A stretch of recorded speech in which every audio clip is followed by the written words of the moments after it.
Well, it's already been a series to savor. One last time in India's tour of Australia, we're going to be previewing a cricket match on ESPN Cricket for Matchday, the fourth and final test at Brisbane with the series level at 1-1. Tom Moody and Akash Chopra are all set to join me, Ronak Kapoor, on ESPN Cricket for Matchday.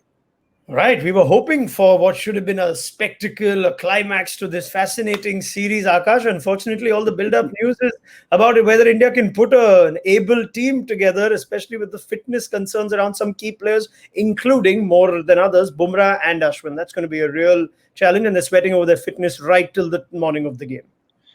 That's absolutely correct. But what tells us that it will still not be a fascinating encounter and it won't be an exciting test match because this is what this series has done so far, defied all odds. The expectations, the anticipation, and the cricketing wisdom has been challenged more times than once. So expect India to fight. They've been gritting it out for the last couple of test matches with their injuries and player unavailability. But then one final time, let's hope for a good game.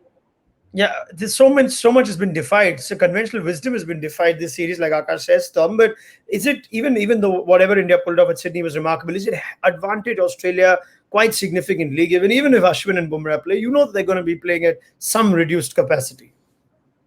Yeah, look, I think it is advantage Australia, and there's a couple of reasons. I think one is obviously the Indian squad is somewhat hampered with injuries, and that's going to be a challenge. And players coming in from the cold, it's not going to be easy coming into a contest that's so fierce.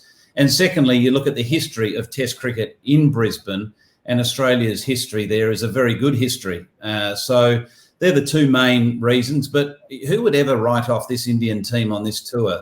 It's been a remarkable tour for Indian cricket, and it's a tour that they'll look back and gain a lot of strength and confidence from.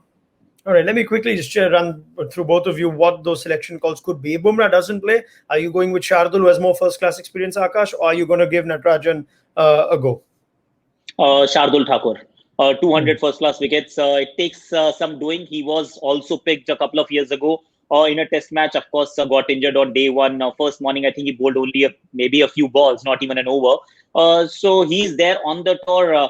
I'll have him because in any case, it's a very inexperienced bowling attack. Natarajan's first-class numbers are not great, and I don't like to get carried away with white ball numbers. So I'll stick with Shardul Thakur. You know enough of Natarajan, Tom. Has he got it in him to play Test cricket, or is that just does he have to wait a little more for that? I think we need to embrace Natarajan as a white ball specialist, and that's what he is. And I agree with Akash. Shardul is the man for the job.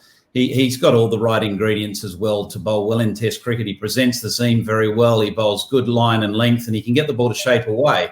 There will be a little bit of movement in Brisbane, so he'll enjoy that. If Ashwin doesn't make the final 11, that should make way for Kuldeep Yadav, who was touted as the number one overseas spinner after last year's tour. Tom, what does Kuldeep Yadav bring? If he does play from the cold, what can we expect from him? Well, he brings mystery, doesn't he? I think a lot of the Australians still don't pick him. So I think there's an advantage there. He's just got to, again, come in from the cold and be able to deliver under pressure in a test match. Not an easy job when you've been sitting on the sidelines. He would have done plenty of bowling in preparation, but there's nothing like bowling in the middle under pressure in match conditions. So that's his biggest challenge. I like the fact that he's getting if he does get an opportunity, I quite like it because he is a bowler of quality, and he's shown in the past overseas that he can do the job. All right. Now, will there be room for both keepers? Maybe. Will there be room for another batsman in Hanuma Vihari's hamstring struggles? So if Mayank Agarwal does play, if he is fit, then between Rohit Sharma, Shubman Gill and Mayank, Akash, who opens and who bats in the middle?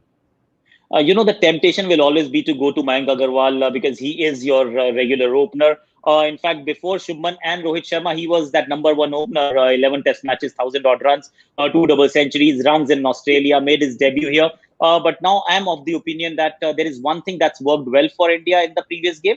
That's Shubman Gill and Rohit Sharma as an opening pair. Mayank Agarwal had 4 poor innings, missed out in Sydney. He's also fighting some injury concerns. I'll actually have him in the middle order.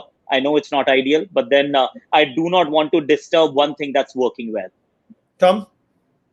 Yeah, look, it's an interesting one. I totally understand where Akash is coming from, but I think over the long term, and I think I've said this before on this platform, the Shubman Gill to me is your ideal number 4. And, why not sort of make that move now, 4 or 5, given the circumstances. Agarwal is born at the top of the order. He's done it at the top of the order. Yes, he's had a lean run in the first test matches, but, under other circumstances, he probably would have played that third test match and recaptured that quality that we all know that he's got. All right. Now, Australia have a few questions to answer on their own opening woes. Will Pucovski, after that impressive debut, is ruled out due to injury. Marcus Harris has been called up. He didn't have a happy time of it the last time he played Test cricket, Tom. And there are a couple of batsmen there that are still looking for form. Matthew Wade, one of them. David Warner didn't look anywhere near as himself. So some troubles at the top of the order for Australia? Yeah, without a doubt, there's troubles. It's such a shame for Pucovski because, as you said, he did look promising. Marcus Harris, it's a bit like Kuldeep. He's coming out of the cold. He's hardly played any competitive cricket. Yes, he's been around the group, and yes, he's hit a million balls in net sessions. But there's nothing like getting out there in match condition and getting those balls under the belt. So it's going to be a challenge for him. But I'm pleased he's getting an opportunity because I always feel that he's a quality player and he piles on the runs in first-class cricket, which is all you can ask for. When it comes to Matthew Wade, well, this is a career-defining test for him. He's got to show a lot for the Australian selectors to, keep him in the mix going forward in Test cricket because he's had a poor series, even understanding that he had to sort of take one for the team and bat at the top of the order because of circumstances early in the series. All right. Well, let's go to what India's best chance would be in this, Akash. And you think if they are to get some result out of this, they're relying on batting, which is their strength. If they don't get Bumrah and Ashwin in particular in this side, is their best chance if they bat first on day 1 at Gabba? See, I like batting first any which way. Yes, the ball is going to seam around a little bit, but 9 out of 10 times, just bat first. This will be a testing surface, but then India has done reasonably well last time when India played at Brisbane. I remember Murli Vijay getting some useful runs. So I would say win the toss, bat first. And if you can get to 450, see, no team has actually gotten that far. But if you go that far, then it may not actually be that relevant how weak your bowling attack is because it's very difficult to lose a test match once you score 450 runs. So for that to happen, it's the big boys who must come to the party. I mean, we've seen Australia's record at Brisbane, Tom, and no matter whether they bat first or second, odds heavily in favour of them. When they bat first, they've won pretty much every time in the last 10 games that Australia have won the toss and batted first. There's also that point of how much Australia's bowlers have bowled, whether they looked a bit tired towards the end of Sydney, and India might want to have them bowling on day 1 at the Gabba.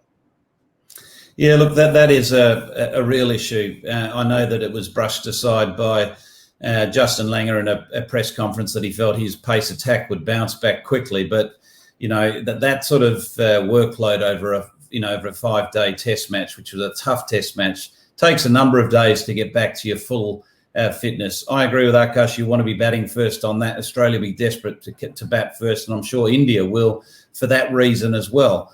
450's a little ambitious, but if you can get 450 in the first innings, good luck to you. All right, Tom Modi, thank you very much. So too, Akash Chopra. It looks like advantage is in favor of Australia, but where have things gone according to script in this series? It's been a fascinating series. Let's hope it culminates with a cracking test at Brisbane. And of course, we will have you covered on ESPN Cricket for Matchday with analysis. Before we leave you, here's a look at the all-new ESPN Cricket for mobile app. Hope you're enjoying it.